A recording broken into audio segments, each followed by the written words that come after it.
जितने भी एजेंट काम कर रहे हैं, जो लॉन्ग टर्म तक काम कर रहे हैं, रिटायरमेंट तक काम कर रहे हैं, तो जो रिटायरमेंट तक काम करते हैं रिटायरमेंट तक, तो उनको क्या है, ग्रेच्युटी इसमें मिलता था। ग्रेच्युटी कितना, 3 लाख रुपए मिलता था, 3 लाख का ग्रेच्युटी। लेकिन अब उसको बढ़ा दिया है वित्त मंत्रालय ने। किया क्या है कि इसको 5 लाख रुपया कर दिया है। मतलब कि जो व्यक्ति LIC में 60 वर्ष की उम्र तक काम करेगा, उसको 5 लाख रुपए की ग्रेच्युटी LIC की तरफ से मिलेगी। ये बात समझ लीजिए आप। दूसरा क्या है, बहुत सारे लोग बीमा कराते हैं तो ये सोचते हैं कि जो एजेंट मेरा बीमा किया उसको कमीशन मिलता है। तो ये सत्य भी है, आपका बीमा जो एजेंट करता है उसको कमीशन मिलता है। फर्स्ट प्रीमियम जो होता है, जो जमा होता है, जो बीमा आपका करता है, उसका जो कमीशन होता है वो बहुत ज्यादा होता है। जैसे आपको बता दूं, ये कमीशन आपको 5% से लेके 25%, 30% तक भी होता है। सभी बीमा पर अलग अलग होता है, लेकिन ज्यादातर बीमा में 15%, 20%, 25% होता ही है, जो 10 साल, 15 साल, 20 साल के लिए किया जाता है। तो ये तो आप समझ गए, जो बीमा किया उसको अच्छा खासा कमीशन मिल जाता है। लेकिन उसके बाद जो प्रीमियम जमा होता है, लाइफ टाइम आपका 10 साल का बीमा है, 15 साल का बीमा है, 25 साल का बीमा है, जो जमा होता है उसमें उनको लाइफ टाइम, जब तक आपकी बीमा चलेगी, जितना भी प्रीमियम जमा होगा, 5% रेगुलर कमीशन उसको मिलता रहेगा। अब आप ये समझिएगा, आपके दिमाग में ये आता होगा कि हम जमा करेंगे पैसा खुद से, अगर एजेंट जमा नहीं किया, मैं खुद जाकर जमा कर रहा हूं अपना प्रीमियम, तो वो कमीशन किसको मिलेगा? तो मैं बता दूं, जिसने बीमा किया, जिसने आपका इंश्योरेंस किया, उसी को वो कमीशन मिलेगा, उसी एजेंट को कमीशन मिलेगा। जैसे एग्जांपल के तौर पर बता दूं कि मैंने आपका इंश्योरेंस कर दिया। अब क्या है कि मैंने आपका प्रीमियम जमा बंद कर दिया, मैंने कह दिया कि आप खुद कर लो, या फिर मैं आपका नहीं कर रहा हूं, कहीं और काम कर रहा हूं, मैं आपके पास आ ही नहीं रहा हूं, तो आप कहीं ना कहीं तो कराएंगे, या किसी दूसरे एजेंट से कराएंगे, या फिर खुद जाकर करेंगे। अभी तो ब्रांच में बहुत आसान हो गया, खुद जाकर करते हैं, बहुत सारे लोग ऑनलाइन करते हैं। तो मैं करूं ना करूं, जब तक वो बीमा चलेगा आपका, तब तक 5% कमीशन मुझे मिलती रहेगी, चाहे आप जमा करें चाहे दूसरा एजेंट जमा करे। तो इसीलिए LIC के जो एजेंट होते हैं, LIC के एजेंट में बहुत अच्छा कैरियर। ये मैं एजेंट के लिए, जमाकर्ता के लिए, बीमा करता के लिए, सबके लिए बता रहा हूं मिक्स करके, इसलिए कि सभी को ये चीज समझ में आना चाहिए कि क्या इसका टर्म कंडीशन। और दूसरी बात आपको ये बता दूं कि बहुत सारे लोगों के मन में ये भी रहता है कि जिस एजेंट ने बीमा मेरा किया, वो प्रीमियम मेरा जमा नहीं कर रहा है, मैं उस पर कार्रवाई करवाऊंगा, उसका कंप्लेन जाके करूंगा ऑफिस में, या फिर कहीं इसका शिकायत करूंगा। मैं आपको बता दूं, IRDA का गाइडलाइन है कि जो भी एजेंट आपका बीमा करता है, उसका जिम्मेदारी सिर्फ बीमा करने तक का होता है, चलाने का जिम्मेदारी उसका नहीं होता। क्योंकि इतना आसान प्रोसेस है कि आप किसी दूसरे एजेंट से भी अपना प्रीमियम आगे जमा करवा सकते हो, या फिर आप खुद जाकर किसी भी ब्रांच में LIC के जमा कर सकते हो, या फिर ऑनलाइन जमा कर सकते हो।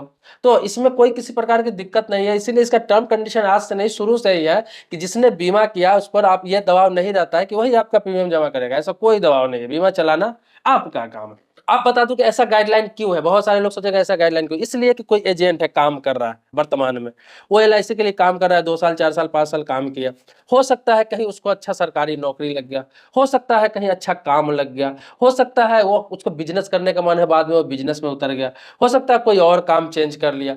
तो होता क्या है कि इस काम को उसकी छोड़ना मजबूरी हो जाती। अब ये जरूरी नहीं कि वो इस क्षेत्र में आया है तो लाइफ टाइम इस कमीशन के लिए वो काम करता रहे। बहुत सारे लोग क्षेत्र अपना चेंज कर लेते हैं। तो इसलिए ऐसा गाइडलाइन रखा गया कि अगर वो छोड़ भी दिया, चला भी गया, ना भी किया, आप उस बीमा को चलाते रहे या फिर किसी एजेंट के द्वारा चलवाते रहे।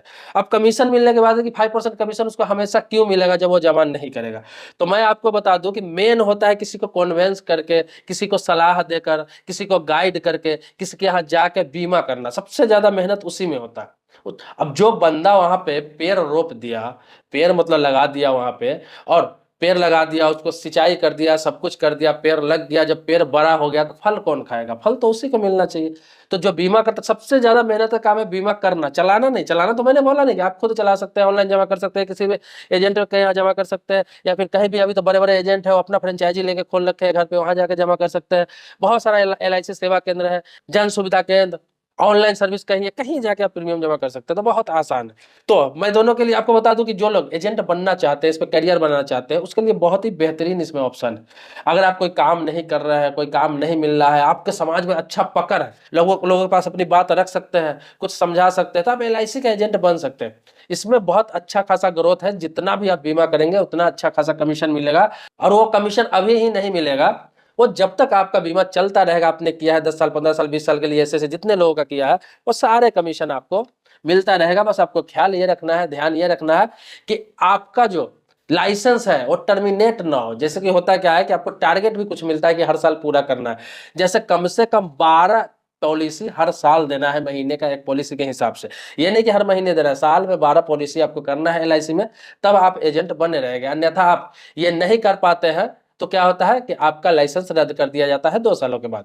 मतलब रेगुलर एक साल नहीं करते तो दूसरा साल आपको देखा जाएगा, फिर उसको क्या किया जाता है, रद्द कर दिया जाता है। तो मैंने आपको बताया जो लोग छोड़ देते हैं, बीमा कर लेते हैं, तो कमीशन उसको मिलता रहता है जब तक वो करते रहते हैं। लेकिन वो भी अगर छोड़ देते हैं, साफ नहीं करते हैं, टारगेट पूरा नहीं करते हैं, तो 2-3 साल बाद उनका लाइसेंस ही रद्द हो जाता है, तो फिर उनको भी कमीशन नहीं मिलता है, वो कंपनी के पास ही रहता है।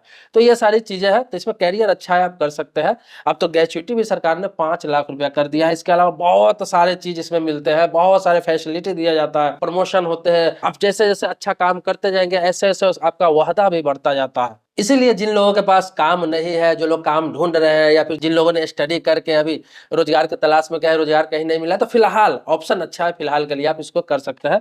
अब बहुत सारे लोग ऐसे हैं जिनके जो 100, 200, 300, 400, 500 हजार बीमा कर लेते हैं, तो उनका तो कैरियर ही बन जाता है। इसी में 20,000, 30,000, 40,000, 50,000, लाख, 2 लाख, 3-3, 5-5 लाख रुपए महीने के लोग कमा रहे हैं। पुराने पुराने जो एजेंट है 5-5 लाख रुपए महीने के कमाते हैं। ये बहुत अच्छा विकल्प है, बहुत अच्छा कैरियर है एलआईसी में, और आने वाले समय में भी बहुत अच्छी अच्छी सुविधा मिलने वाली है। होता क्या है कि इसमें नए नए तरह का प्लान, नया नया पॉलिसी, नया नया योजना लॉन्च हमेशा होता रहता है। इसीलिए बीमा करना भी अब बोरिंग नहीं रह गया। कोई अब प्लान, जो प्लान बेच चुके हैं, जो प्लान आप इंश्योरेंस कर चुके हैं लोगों को, होता क्या है कि बहुत सारे लोग नए तरह के खोजते हैं, तो नया नया प्लान इसमें लॉन्चिंग होता रहता है। आपको बता दूं कि इंडिया में जितने भी इंश्योरेंस कंपनियां हैं, लगभग 24 से ज्यादा इंश्योरेंस कंपनियां हैं जो जीवन बीमा करती है, उसमें से सबसे ज्यादा प्लान आपको बता दूं एलआईसी के पास, सबसे ज्यादा पॉलिसी एलआईसी के पास है, सबसे ज्यादा प्लान एलआईसी के पास है। और एसेट की बात करूं, कैपिटल की बात करूं, पूंजी की बात करूं, तो सबसे ज्यादा पूंजी भी एलआईसी के पास है। सबसे सुरक्षित कंपनी है, सरकार के अंडर में काम करने वाली कंपनी है, इसको सरकारी कंपनी ही कहा जाता है। यहाँ सुरक्षित है, नहीं ये भागने वाली। एजेंट को इस चीज का भी चिंता कभी नहीं रहेगा कि ये कंपनी भाग जाएगी, किसी का पैसा डूब जाएगा तो मुझे पकड़ेगा, मुझे क्या कहेगा, ऐसा कुछ भी नहीं है। ये कंपनी जन्मों जन्म तक चलती रहेगी, कभी नहीं भाग सकती, कभी नहीं डूब सकती है, क्योंकि इसके पास इतना पूंजी है कि इसके लॉस में जाने की संभावना दूर दूर तक नहीं है। दोस्तों, आपके मन में कोई सवाल है, कुछ पूछना चाहते हैं, कुछ जानना चाहते हैं, तो कमेंट बॉक्स में अपनी बात रखें। आपको पता है कि बैंकिंग हो गया, इंश्योरेंस हो गया, लोन हो गया, फाइनेंस हो गया, पोस्ट ऑफिस हो गया, इन्वेस्टमेंट हो गया, इस तरह के बहुत टॉपिक पर मैं वीडियो बनाता हूँ। तो आपको भी जानकारी चाहिए, इस तरह का कोई टॉपिक का वीडियो चाहिए, कमेंट बॉक्स में लिखिए, मैं बार बार कहता हूँ। मिलता है नेक्स्ट वीडियो में एक नए मुद्दे के साथ, तब तक के लिए शुक्रिया, धन्यवाद, जय हिंद दोस्तों।